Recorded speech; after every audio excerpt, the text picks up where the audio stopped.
Bienvenidos a una nueva edición del Sofá Inmobiliario del IE Real Estate Club.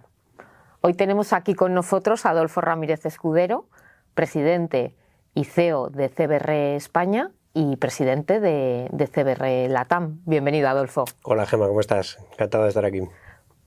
Como siempre, nos gusta comenzar de manera que seáis vosotros mismos los que os introduzcáis, ¿no? Que te presentes tú, que nos cuentes tú quién es Adolfo, cuál ha sido tu trayectoria hasta llegar aquí y con esta visión tanto profesional como personal, ¿no? ¿Quién es Adolfo? Pues es una buena pregunta. ¿Quién es Adolfo, verdad? Bueno, pues me considero una persona bastante normal en líneas generales.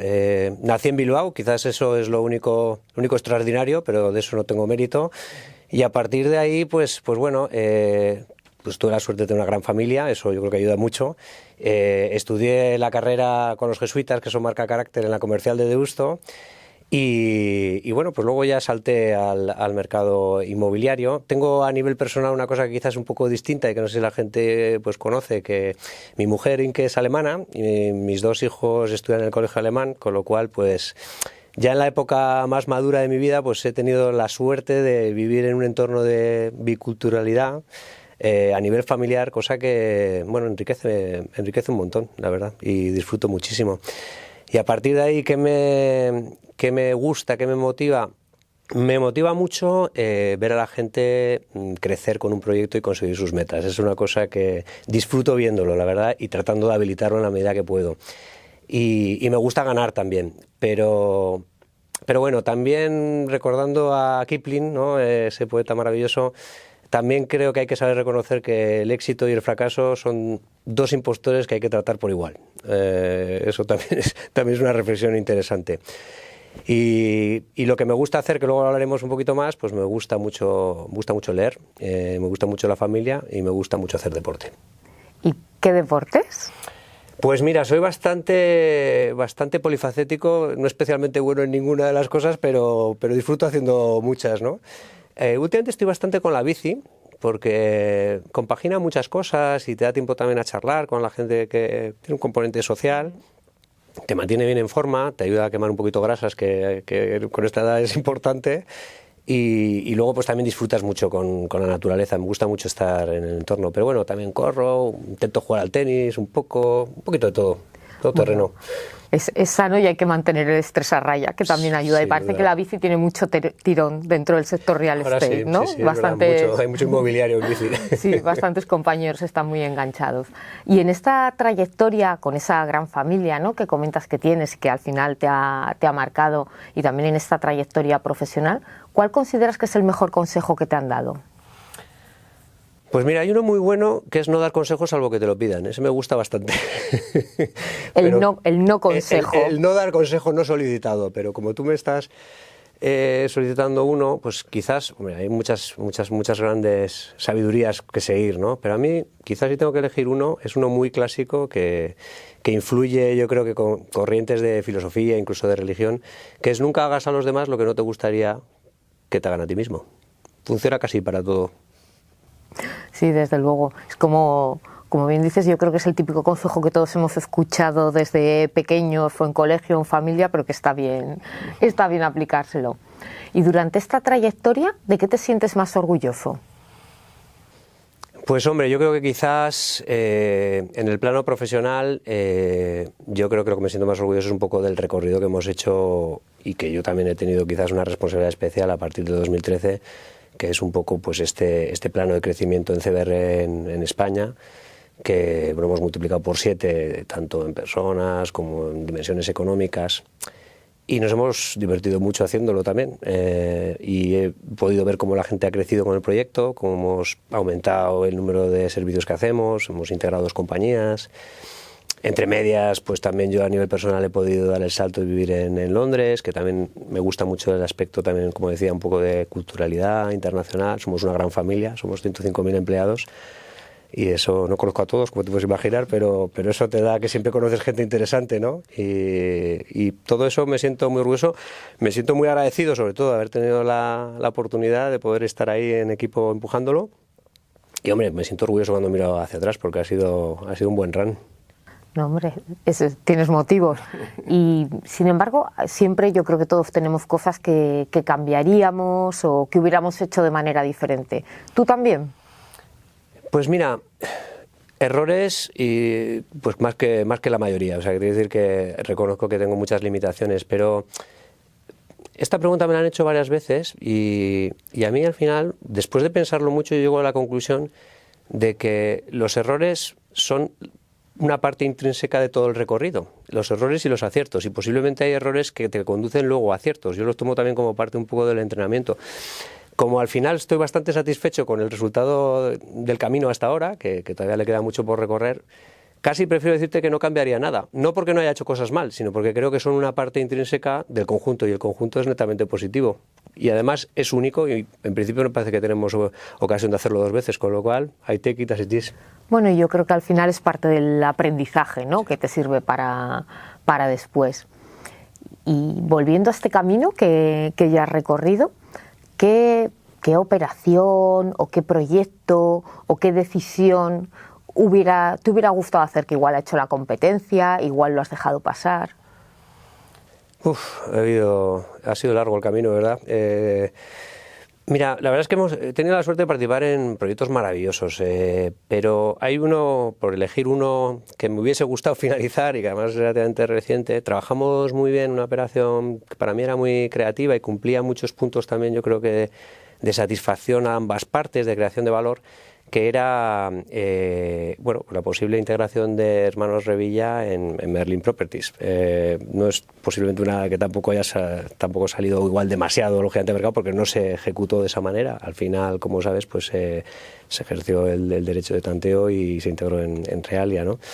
Pero trabajamos mucho, una operación que se fue gestando durante bastante tiempo, a través de conversaciones sosegadas, porque siempre es muy difícil, es una empresa también de entorno familiar, un gran empresario como es Antonio Revilla y un gran líder como es Ismael, y la hicimos hasta el punto final. Lo que pasa que, bueno, cuando hay un tanto de retracto, pues puedes llegar hasta el punto final y puedes salir por otro lado, y bueno, pues no pudimos hacer quizá cortar un poquito la cinta de la línea de meta, y me hubiese gustado, sobre todo pues porque creo que hubiese sido yo creo que muy interesante para ambas partes, para ambos clientes. Bueno, y al final porque inviertes, ¿no?, mucho tiempo y energía en un proceso que sí, que puede llevar. A eso estamos acostumbrados, porque nuestro negocio, bueno, pues oye, hay muchas cosas que se trabajan y que no salen, y creo que es parte también un poco del juego, ¿no? Mucha gente a veces dice, oye, pero es que con las operaciones estas que hacéis, joder, como parece como que se gana mucho dinero, qué maravilla, yo también quiero hacerlo, ¿no? Sí, pero bueno, hay que ver, siempre se ve lo que sale, pero no se ve lo que no sale, ¿no? Y es verdad que a veces hay que tener mucha resiliencia, especialmente en el mundo de la transacción, y más quizás un poco ahora, ¿no?, que las cosas quizás no son tan dinámicas como han sido en el pasado. Hay que tener resiliencia y también hay que tener empatía por todo lo que nos sale y todo lo que se trabaja en todas esas operaciones. Sí, desde luego. Y siguiendo con tus opiniones personales, pero ya centrándonos como bastante más en el sector, ¿qué mito inmobiliario te gustaría desmontar a ti? Bueno, casi voy a desmontar una hipoteca inmobiliaria, nunca mejor dicho, porque yo creo que tenemos como sector una hipoteca que viaja con el sector de una manera, yo creo que bastante injusta, y que posiblemente tiene sus razones en su origen, y es que es un sector a veces muy tachado de oportunismo, de pelotazo, de ladrillazo, de poca profesionalidad a veces, y yo creo que es eminentemente injusto, sobre todo porque independientemente que en algunos momentos pueda haber tenido alguna de estas características, el pasado reciente, y especialmente en España, y yo lo veo porque trabajo en una empresa multinacional y puedo comparar mucho las capacidades entre diferentes países, tenemos un sector muy profesionalizado, muy competitivo, que destaca y brilla cuando vas fuera. Los profesionales españoles, especialmente en inmobiliario, en otros sectores también, pero en inmobiliario están muy valorados. Y creo que es injusto esa especie de hipoteca que vemos de una manera un poquito a veces, pues un poquito simplista, ¿no? Y quiero hacer una llamada porque además es un sector muy importante, y además que tiene un impacto y un legado muy importante en la realidad que vivimos todos los días, ¿no? ¿Crees que en los últimos años, porque en España yo creo que esta profesionalización del sector deriva de la gran crisis que tuvimos, ¿no?, quizás, donde se hizo un poco esta profesionalización y limpia, y crees que a partir de entonces hemos evolucionado más rápido que otros países para tener esta buena calificación o cualificación que tenemos ahora? Mira, a mí nuestro presidente mundial suele poner de ejemplo a España, diciendo que es un país que ha sido siempre muy dinámico y que ha hecho cosas igual que de alguna forma eran algo pioneras, y él en parte dice que también porque hay muy buen equipo y nos atribuye algo de mérito, pero también dice que quizás las condiciones también pueden haber ayudado en el sentido, y esto no solo es CBR, yo creo que se aplica a todo el sector, el hecho de que tuvimos una crisis del tamaño que tuvimos y que duró tanto tiempo, yo creo que como siempre el ser humano, pues también yo creo que tiene la gran virtud de poder reaccionar ante un entorno, y cuanto el entorno es más exigente, pues busca más ideas y más creatividad, y yo creo que en España nos tuvimos que buscar las habichuelas, como se suele decir, y yo creo que el sector inmobiliario se ha hecho más fuerte. También el sector financiero, de alguna manera, que ha tenido un periodo de concentración, de consolidación tan fuerte, ¿no? O sea que esa hipoteca hay que quitarla. Y como mito, pues hay un mito que era el de que la vivienda nunca baja, pero creo que eso ya el mercado nos lo demostró que lamentablemente o afortunadamente, no sé, no es así. Sí, lo demostró a tortazos, desde luego. ¿Y qué tendencia crees que va a dominar el sector los próximos meses, los próximos 2 años? Bueno, que ahora es gran pregunta. Es gran pregunta, y el problema con esto es que siempre parece como que hay que ser original y decir una nueva, ¿verdad? Yo creo que no voy a ser demasiado original, porque creo que, además yo siempre insisto mucho que hay que pensar sobre todo las cosas que van a permanecer más que las que cambian constantemente, porque hay tanto cambio en cualquier caso que sobre todo a la hora de trazar estrategias es más importante pensar lo que va a permanecer que lo que está en cambio continuo, ¿no? Yo insisto en cosas que yo creo que son, bueno, pues que yo creo que son de bastante consenso. El tema, la transformación de los edificios, de la realidad construida, para adaptarse a 2 grandes vectores. Por un lado, a la digitalización, que está para quedarse en todos los sectores y también en el sector inmobiliario, y que está avanzando muy rápido y que va a tener muchas expresiones, o ya las está teniendo, en cómo trabajamos, cómo vivimos y cómo interactuamos con lo inmobiliario. Y la segunda es la sostenibilidad, sobre todo un componente energético muy claro, que ya está afectando y que está redefiniendo un poco cómo pensamos los edificios, cómo los construimos, cómo los gestionamos. Estas 2 cosas están para quedarse. Y luego hay una tercera que toca un poco con las 2 anteriores, que es la flexibilidad y la forma de gestionar el inmobiliario con flexibilidad, que se apoya mucho en la tecnología también. Estos modelos mucho más flexibles, mucho más operativos, mucho más basados, yo siempre suelo hablar de hardware y software, pues se entiende muy bien, ¿no? Somos muy de hardware en este sector, somos muy de CAPEX, somos muy de construcción, ¿no? Y eso es la base, esa es un poco la columna vertebral, pero hoy en día el software es tan importante como el hardware, y el software me refiero pues a las personas, a los servicios, a las experiencias. Y quizás en España, si quiero ser autocrítico, quizás tenemos un exceso de concentración y aplicación al hardware, a la construcción. Tú eres arquitecta, y es una pena porque a veces hacemos grandes edificaciones, grandes construcciones, grandes inversiones en CAPEX, incluso grandes inversiones en tecnología, en el hardware de la tecnología, pero luego quizá al final tú vas a un restaurante y parte de la experiencia es que el camarero o la camarera sea simpático, te atienda bien, que igual el chef venga luego y se interese por cómo ha ido la comida. No te digo que igual es más importante que la comida en sí mismo, pero desde luego es una experiencia conjunta, ¿no? Yo creo que es una reflexión. No, me encanta que lo comentes, porque es una cosa que nosotros lo hablamos mucho con los clientes cuando desarrollamos proyectos, sobre todo de hospitality, como tratamos de trasladar cómo ese proyecto que está implantado en el hardware tiene que tener una continuidad clarísima en el software, ¿no? Para que la experiencia sea integral y completa para el cliente. Antes has comentado que has estudiado en los jesuitas, ¿no? Sí. Y como eso forja quizás un carácter especial, sí, ¿no? Lo forja. Quizás muy focalizado en el esfuerzo. Antes comentábamos, ¿no? Antes de empezar a grabar, cómo vemos los dos como muy importante cuando algo te entusiasma, ¿no? Cuando algo te interesa de verdad, y el rendimiento que le sacas después en la vida profesional, porque trasciende, ¿no? Tu propio trabajo. Pero también está el tema de las formaciones y las formaciones específicas. Tú estás vinculado al IE, no solo como parte de nuestro comité asesor, que tenemos el placer de tenerte, sino también estás vinculado desde la docencia. Sí. A mí me diste clase en el módulo RIS. Entonces, ¿qué importancia le das a la formación en general y sobre todo a la formación específica del sector? Pues mira, yo creo que la formación La formación es esencial para el ser humano. Yo creo que nos tenemos que formar continuamente. De hecho, nos formamos continuamente, queramos o no queramos, ¿no? Con educación formal e informal. Quizás esto es una de las cosas que más va a cambiar, o que ya está cambiando y más va a cambiar, ¿no? Cómo va a continuar una formación que tiene que ser continua. Pero la formación siempre empieza, y quizá volviendo al referente de los jesuitas, ¿no? La formación siempre empieza con los fundamentos, volviendo a los edificios, con la estructura del edificio. La formación general es muy importante, y la formación en valores es clave, porque es como la estructura, es como el andamiaje, es un poco como, si quieres, en términos legales, la Constitución. Y sobre esa base tienes muchos elementos sobre los que pivotar luego para cosas ya más específicas, para aplicaciones, ¿no? En tu oficio, en lo que quieres un poco emplear tu esfuerzo. Y ahí es donde entra la formación específica. Pero la formación específica, con el nivel de cambio tan acelerado que tenemos, no te vale solo con hacerla en un tramo de tu vida. Tienes que estar renovándola continuamente, y tenemos la gran suerte de vivir en un momento temporal donde, gracias también a la tecnología, nunca ha sido más accesible la información, nunca ha sido más barato el formarse en lo que se quiera, y creo que es mucho más importante el querer hacer que cualquier otra cosa, porque yo creo que hoy en día nadie puede decir que no puede aprender de nada, posiblemente que incluso con los mejores formadores, igual no siempre atendiendo a la escuela concreta, pero desde luego con acceso online seguro y por muy poco coste, con lo cual yo creo que somos muy afortunados. Y al mismo tiempo es verdad que también tenemos la pega de un cambio tan rápido que quizás, sobre todo para la gente joven, yo tengo 2 hijos que todavía no están en la universidad, pero ya empiezan un poco a pensarlo, y no es fácil saber dónde elegir, porque todo cambia tan rápido y las profesiones del mañana pues posiblemente van a ser diferentes a las de ahora, que quizás la mejor respuesta es volver a los valores y volver a una buena formación de base muy clara, y con eso yo creo que se puede navegar bastante bien en casi todo.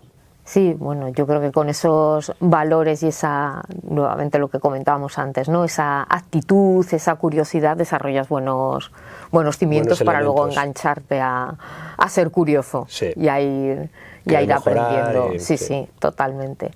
Y tú sabes que y creo que fue una gran parte sugerencia tuya, uno de los temas que estamos tratando este año desde el club, porque nos parece muy importante por el impacto, ¿no?, que está teniendo en el sector, es el talento, ¿no? El cómo gestionarlo, el cómo retenerlo, pero primero de todo, ¿qué es para ti talento? Es una muy buena pregunta, Gemma. Yo imagino que hay muchas definiciones muy, muy válidas todas. Yo, como lo entiendo, para mí, yo pongo mucho enfoque en una mezcla entre actitud y aptitud, primero. Y es un poco volver a ese tema de valores y luego aplicación, ¿no?, en la práctica de esos valores. Nosotros damos mucha importancia, nosotros lo tratamos de resumir a nivel en la empresa con los valores RISE, ¿no?, respeto, integridad, servicio, excelencia. Se puede definir de las maneras que sean, pero sin una buena base es muy difícil tener un talento efectivo. Luego viene la parte un poco de la implementación, y para mí la implementación, un talento efectivo, es dar soluciones a temas más o menos complejos con la mayor simplicidad posible, y hacerlo de manera consistente en el tiempo. Eso yo creo que es una expresión de talento recurrente, pero incluso la mejor expresión de talento en cuanto a resolver problemas, si no tiene la base un poco de, como decía, de los valores, esa parte de la actitud, el mayor talento del mundo, sin el componente de la actitud, de querer ayudar, de querer mejorar, de trabajar también en equipo, creo que a veces es un talento perdido.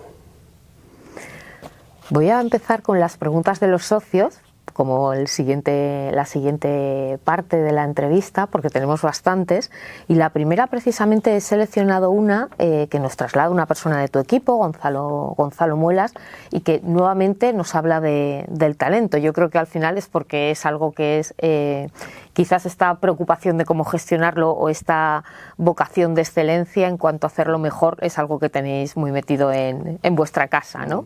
Gonzalo nos pregunta, o te pregunta, ¿cuáles son los perfiles que ves, no vosotros, ¿no?, sino que se están contratando en el sector de 2 años hacia aquí, por un lado? Y por otro lado, ¿cómo prevés que antes lo comentabas, ¿no?, hay una aceleración del cambio brutal en la formación y también en los perfiles. Hay posiciones y hay departamentos, sobre todo en las consultoras, que hace 4 años eran inimaginables, ¿no? Sí. ¿Cómo crees que van a evolucionar estos perfiles y qué es lo que has visto los 2 últimos años? Bueno, Gonzalo es un buen ejemplo de talento, sin duda. Los que le conocemos, ¿verdad?, sabemos de lo que hablamos. Yo creo que, bueno, quizás lo que resume qué tipo de contrataciones estoy viendo en el sector igual diferente a otros años es más diversidad. O sea, lo que tú decías, o sea, yo creo que incorporamos profesionales de diferentes ámbitos de una manera cada vez más consistente y más creciente. Por supuesto, todo lo que tiene que ver con el mundo de la digitalización, ingenierías, etcétera, por supuesto, cada vez más, y esto es un cambio que va muy rápido y que es consistente con el cambio que decíamos del sector. Por supuesto, todo lo que tiene que ver con paradigma energético, sostenibilidad, pues de nuevo, porque es uno de los elementos de cambio. Y por supuesto, todo lo que tiene que ver con las personas, con entender los deseos y las necesidades de las personas mejor para llevarlas a la tabla de diseño, tanto del hardware como del software.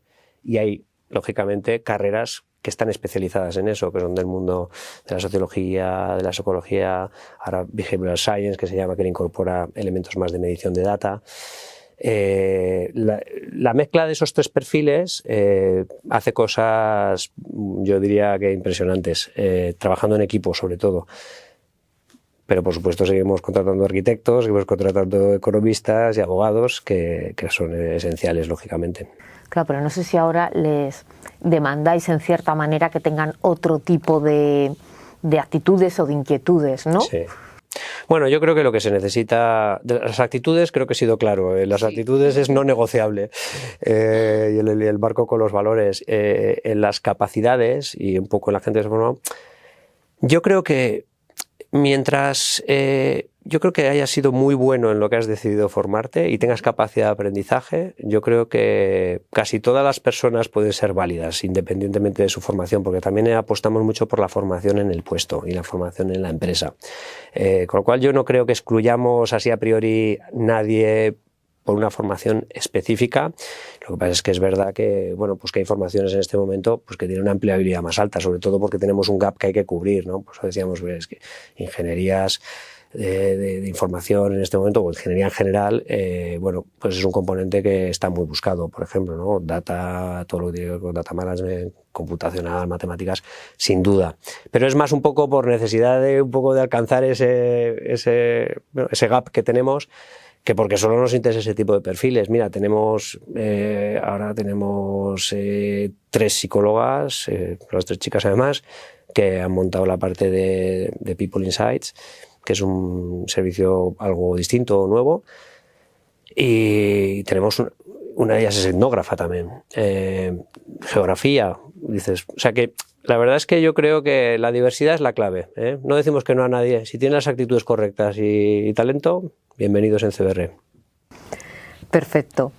Adolfo Poveda de Ausadi nos pregunta que, bueno, es algo que se rumorea en el sector, que se está oyendo continuamente, esa próxima recesión inmobiliaria, ¿no? ¿Cuándo crees que va a pasar, de verdad, o si está pasando ya? ¿Y cuál será, por un lado, el impacto en nuestro país y, por otro lado, en Latinoamérica? Tú que tienes la visión de la TAM también. Sí, me encanta lo de se rumorea. Yo creo que es más que rumorea, ¿verdad? Que yo creo que esta preocupación existe, lógicamente. Bueno, mira, yo creo que pongamos las cosas también un poco en contexto. Como decía, en España estamos, no sé si vacunados, pero desde luego experimentados en crisis, ¿vale? Yo creo que es una cosa que nos tiene que dar siempre un respeto, pero no miedo. Yo creo que hemos demostrado que, y en el sector inmobiliario especialmente, hemos sido resilientes, hemos sabido adaptarnos a cambios. Esta crisis o esta recesión económica, esta ralentización, como la quieras, el nombre que le quieras poner, al final es de corte bastante clásico, por ahora, independientemente de obviamente que tenemos una guerra, ¿no? Pero desde el punto de vista económico es de corte bastante clásico. Hemos tenido situaciones parecidas en el pasado, tiene que ver con una inflación, tiene que ver con una subida del tipo del dinero. Lo bueno es que en el sector inmobiliario no hay sobreoferta, en líneas generales, puede haber casos específicos, en líneas generales no hay sobreoferta, sobre todo en España porque no teníamos la disponibilidad de los medios financieros durante muchos años para poder hacerlo, y cuando la hemos empezado a tener pues tampoco ha dado tiempo para hacer una sobreoferta, con lo cual yo creo que puede haber una crisis, una recesión sin duda, y todas las razones para que haya ajustes, sobre todo en precios. Pero no hay que preocuparse más de lo necesario. Esto es como cuando decíamos que las viviendas suben y bajan, pues los mercados suben y bajan, y lo que tenemos que hacer es adaptarnos a una realidad que es cambiante. Miguel Ángel Muñoz, de FIB nos pregunta por otro de los grandes temas de tendencia, como es el co-living, ¿no? Nos comenta que es en su opinión, obviamente está viviendo un momento de éxito, con muchísimas expectativas, mucha llegada de estudiantes extranjeros, también aceptación de la propia sociedad, de nuevas formas de vivir, pero a pesar de todo esto, ¿crees que es un segmento de mercado que puede llegar a saturarse? Y si crees que esta posible saturación o este exceso de ruido que está haciendo ahora puede hacer que sea más complejo el desarrollar proyectos futuros. A ver, yo creo que lo primero sí, es verdad que es un sector dinámico en cambio. Lo segundo, yo creo que vivimos en una sociedad y en un mundo donde yo creo que todo es susceptible de ampliarse y de ser mejorado. Yo soy bastante optimista por naturaleza, pero es que creo que tenemos muchas evidencias que con las transformaciones que estamos viviendo a nivel de los medios, de las transformaciones, de los medios digitales, ningún sector se tiene por qué saturar si hace lo que los clientes esperan y los servicios que se espera que satisfagan las necesidades. Por lo tanto, no veo un problema de saturación. La vivienda o la experiencia residencial es algo que no va a desaparecer. Todos vamos a tener que vivir en casas y, por lo tanto, siempre va a haber clientes. Lo que se puede saturar es un concepto o lo que se puede saturar es un diseño. Pero para eso están los buenos profesionales y sectores dinámicos para asegurarte que vas adaptándote a la nueva necesidad para satisfacer algo que nunca se va a ir, que es la necesidad, en este caso, de residir en un inmueble que te proteja, que te dé cobijo a tu familia y unas experiencias buenas de vida, ¿no? Sí, que hoy es el co-living, pero pasado mañana puede ser otro nombre con otra tendencia y otra experiencia alojativa. Pero alojarnos y vivir hay que hacerlo. El mismo perro con distinto collar. Desde luego. Francisco Lizana, de Corporate Gin and Wellbeing, nos pregunta por el sector cambio de tercios, sector oficinas. Dice cómo durante los años de COVID se terminaron bastantes edificios, se iniciaron, a pesar del momento en el que estábamos, proyectos nuevos. Parecía que el teletrabajo iba a parar la demanda, pero sí que se están viendo que los números de contratación están subiendo, ¿no? Sobre todo desde septiembre del año pasado. ¿Cuál crees tú que es o cómo estáis viendo vosotros que es el ritmo real de comercialización? Y si creéis que está aumentando el interés, ¿no? por alquilar metros cuadrados de oficinas.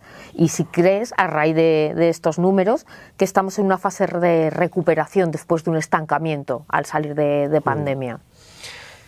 A ver, a nosotros nos gusta mucho tratar de objetivar las cosas con datos, porque si no caemos en el mundo de las opiniones y todas son lícitas, ¿no? El dato más reciente que hay de absorción en oficinas, y te voy a dar a nivel europeo porque yo creo que es más estable desde un punto de vista de tendencia, es una caída del 23% primer trimestre contra primer trimestre, ¿vale? Para que no haya efectos de estacionalización. Con lo cual es una caída, trimestre contra trimestre. Interanual es una caída del 5,6%, que es mucho más residual como ajuste. Con lo cual la tendencia, parece que la tendencia, aunque es quizá pronto para establecerla, pero la tendencia es a menos absorción, en términos agregados. Luego yo creo que podemos, si quieres, desarrollar un poco, porque no todos los barrios son iguales, ni todos los metros son iguales. Por ejemplo, los inmuebles ya adaptados, los inmuebles de última generación que cumplen el paradigma de sostenibilidad, que cumplen el paradigma de experiencia, el paradigma de digitalización y, lógicamente, el de ubicación también, porque ya sabemos que en el inmobiliario la ubicación es importante, es uno de sus servicios. No tenemos suficientes, ni desde el punto de vista de ocupación, ni desde el punto de vista de inversión. Con lo cual, vivimos unos mundos bastante polarizados en general en muchas cosas y también en el mundo de las oficinas. Dicho todo esto, yo estoy muy claramente en defensa de que estos criterios a veces un poco exagerados, de que las oficinas, que mueran las oficinas, que son igual que el retail, me parecen simplificaciones tremendas. Igual que decía que creo que vamos a seguir necesitando viviendas para mucho tiempo, creo que tiene mucho sentido que trabajemos en sitios de alto rendimiento, que son las oficinas, que es lo que como sociedad hemos decidido que es el mejor sitio para trabajar. Parecería raro que no vayamos al producto que en principio está pensado para que seamos más eficientes. ¿Evolucionará? Sí. Y la flexibilidad seguro que será un valor y a veces poder trabajar en remoto pues será fantástico. Pero las oficinas están para quedarse. Sí, como lugar también un poco de relación y de co-creación, ¿no? Siempre Totalmente. Que estén adecuadas a esa nueva forma de trabajar y de relacionarlos. Pregunta hoy de máxima actualidad y que han trasladado bastantes socios. Hoy se aprueba en el Congreso la nueva ley de vivienda. Y uno de los grandes, de las grandes partes del sector que ha tenido mucha atracción los últimos 2 años es el Build to Rent. ¿Cómo va a afectar la nueva ley de vivienda a la vivienda en alquiler profesionalizada y también a estos nuevos modelos alojativos, ¿no? Bueno, yo creo que nos hemos expresado como ACI, las consultoras de este país, y yo creo que también nos hemos expresado como compañía. Además te voy a dar mi opinión personal.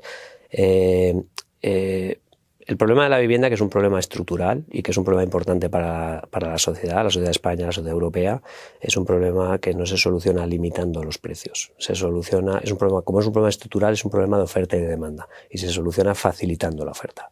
Y además que sea oferta no en cantidad ni en ubicación no adecuada, sino que tiene que estar en los sitios adecuados y tiene que ser de la tipología adecuada, especialmente en la tipología de mayor capacidad adquisitiva, o sea, de menor capacidad adquisitiva, de mayor accesibilidad para la gente joven o para la gente con menos recursos. Pero se puede hacer, y hay evidencias, en Madrid hay evidencias que se puede hacer, y bueno, si lo hacemos a escala, y si la administración y el sector privado trabajan juntos, se podrá hacer más barato y solucionaremos un problema que solo, lamentablemente, desde un punto de vista de limitar precios, sabemos que nunca ha funcionado y nunca va a funcionar. Con lo cual, tenemos que seguir mejorando, yo creo, en el planteamiento de cómo arreglar este problema. Bueno, en Madrid está habiendo buenas iniciativas como el Plan Vive, ¿no? Que al final yo creo que se trata de aumentar y potenciar. Y otra pregunta que también han hecho bastantes de los socios, estamos viendo la subida de tipos, que por el momento no parece tampoco que haya alcanzado un techo. ¿Cómo ves los ajustes que va a provocar esto en todos los usos, en todos los sectores y en las localizaciones, ¿no? ¿Y cuántos puntos básicos quizás por estos sectores, eso ya es demasiado afinar, pero bueno, nos lo preguntaban, crees que van a ajustarse las yields? Bueno, voy a tratar de ser breve para no irnos mucho de tiempo porque es una pregunta muy amplia, ¿no? Pero, a ver, súper simple. Una subida del coste del dinero pues afecta a cualquier bien de inversión. Obviamente, y yo creo que eso es común a cualquier producto, a cualquier inmueble. Hay una cierta correlación entre la subida de los tipos de interés y la subida del rendimiento esperado de un inmueble. Prácticamente se podía ver un poco semisimétrica, no necesariamente, porque al final el inmueble tiene una producción con inflación, pero bueno, una relación tiene que establecerse. ¿Cuánto? Pues no lo sé, me encantaría saberlo. Yo creo que es difícil saber cuánto van a subir los tipos de interés, pues imagínate luego ya las yields específicas de cada producto. Yo creo que me gustaría ser humilde en eso, pero lo que sí que creo que tengo claro, y también es un poco la opinión de la casa y de muchas otras casas, es que las rentabilidades van a subir o están subiendo ya y van a subir todavía más, porque además en el inmobiliario todo llega un poquito más tarde. Así que tenemos que esperar que las rentabilidades, sí o sí, por lo menos en el ciclo venidero, van a tener que subir un poquito.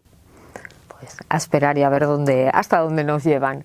Y para ir terminando, Adolfo, volviendo a conocerte, ¿no?, de este nivel más personal y para que un poco nos des sugerencias, ¿qué 3 libros crees que todo, y has dicho además que a ti te gusta mucho leer, ¿qué 3 libros crees que todo profesional inmobiliario debería leer? Que puede ser inmobiliarios o no. Ah, bueno, vale, pues eso me da más campo. Entonces, a mí me encanta leer y soy miembro de un club de literatura, además, que es una cosa que me encanta.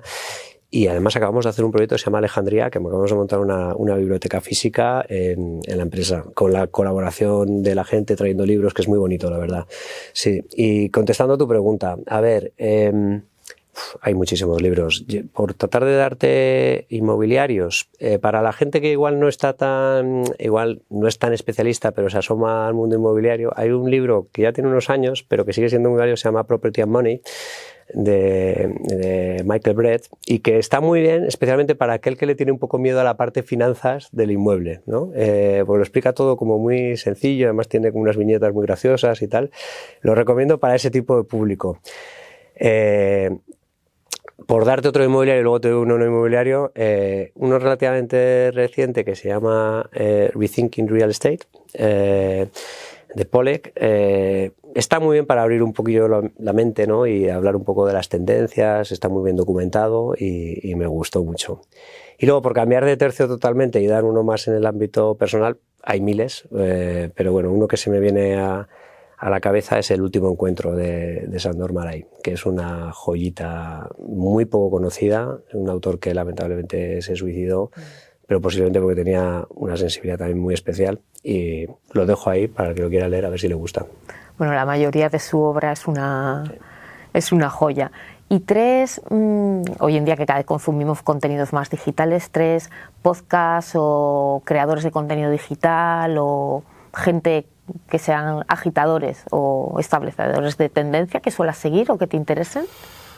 Pues mira, suelo utilizar los podcasts cuando hago deporte, que es cuando lo puedo compatibilizar, no cuando voy con amigos, pues eso sería, pero sí cuando estoy entrenando por mi cuenta.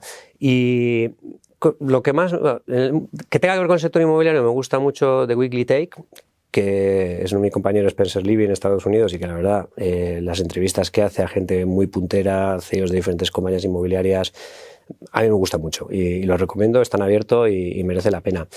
¿Qué más hacemos? En el ámbito de la historia, que sé que hace poco también ha habido algún compañero que ama la historia como yo, y se comentó Memorias de un tambor, que me encanta, pues por complementar para historia, muy buen podcast también, The Rest is History, que tiene una componente más internacional, muy interesante para complementar con la visión sí que es más local de España. Y por darte un tercero, que tampoco consumo miles de podcasts, si te digo la verdad, pero por darte un tercero que sí que utilizo mucho, es The Economist, la versión en podcast, porque eso lo utilizo cuando voy al trabajo. Y la verdad es que siempre he leído el Economist casi desde la carrera, es una editorial que me encanta y bueno, es mucho más fácil, la verdad, escuchándolo me da más tiempo, porque además cada semana saca muchísimos artículos y está muy bien porque te saca un poco del sector inmobiliario, pero luego todo tiene también una asimilación a nuestro sector. Así que esos tres te diría. Fenomenal. Y para concluir ya, ¿quién nos sugieres o a quién invitarías tú o quién crees que no puede dejar de estar en este sofá inmobiliario? Madre mía. Hombre, hay mucha gente que tenéis que invitar, o sea que siempre casi es un ejercicio casi en sí mismo injusto elegir a alguien. Pero mira, le voy a coger el guante a Mikel, que el otro día dijo Ignacio Iturriaga, que igual es una persona que igual no es quizá conocida para todo el público, pero aparte de ser un buen amigo, es una persona espectacular y además muy polifacética, un buen ejemplo de que el mundo inmobiliario tiene grandes profesionales y creo que lo vais a pasar bien. Apoyo la moción de Mikel. Bueno, pues ahora sí que sí, va a tener que ya tiene venir. dos apuestas. Tiene 2 nominaciones, va a tener que Él no me lo ha venir, pedido, sí o sí. Que quede claro, no hay conflicto de interés. Adolfo, todo un placer.